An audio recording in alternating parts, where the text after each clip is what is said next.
برطانوی वजीर आजम ऋषि सोनक उनका ताल्लुक भारत से है। वो भारतीय नयाद बरतानवी वजीर आजम है जिन्होंने इक़्तिदार में आने के बाद कुछ ऐसे इकदाम किए जो बराह रास्त भारत को सपोर्ट कर रहे थे। तो अब पाकिस्तानी नयाद हमजा यूसुफ एक और बरतानवी रियासत स्कॉटलैंड के सरबराह मुंतखब हो गए। ये समझना बहुत जरूरी है कि हमजा यूसुफ का स्कॉटलैंड का फर्स्ट मिनिस्टर यानी स्कॉटलैंड में प्राइम मिनिस्टर के मुतबादिल फर्स्ट मिनिस्टर होता है।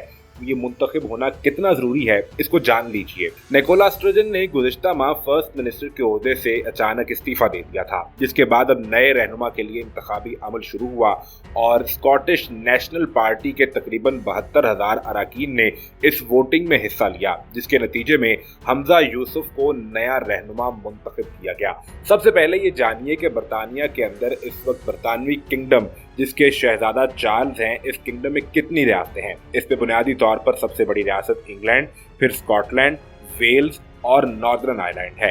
इंग्लैंड के अलावा स्कॉटलैंड, वेल्स और नॉर्दर्न आयरलैंड में जो नेशनल पार्टी का चेयरमैन हो वही फर्स्ट मिनिस्टर भी कहलाता है, यानी इक़्तिदार उसके पास आता है। और अब हमजा यूसुफ के पास ये इक़्तिदार आया है।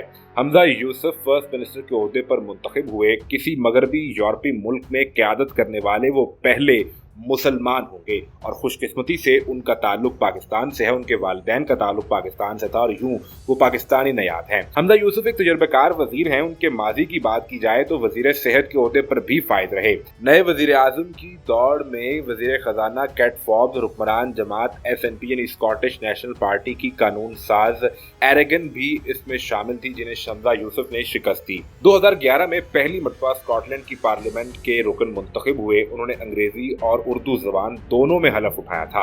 हमजा यूसुफ के हवाले से बात की जाए तो उन्होंने ग्लासगो यूनिवर्सिटी से सियासत में डिग्री हासिल की। उनके दादा दादी और वालिदैन का बराह रास्त ताल्लुक पाकिस्तान से रहा। उनके दादा और दादी ने पहली दफा 1962 में पाकिस्तान से स्कॉटलैंड का सफर किया और फिर वहां पर सुकूनत इख्तियार कर ली। हमजा यूसुफ की बात की जाए तो कोरोना के दिनों में उन्होंने जिस तरीके से हेल्थ सेक्टर में काम किया, इस पर उनकी बहुत ज्यादा तारीफ की जा रही थी। 2018 में सेक्रेटरी बराए इंसाफ की हैसियत से काबीना में शामिल रहे और फिर मई 2021 में वो वजीर सेहत बन गए और अब बाकायदा तौर पर स्कॉटलैंड के वजीर आजम मुंतखब हो गए हैं।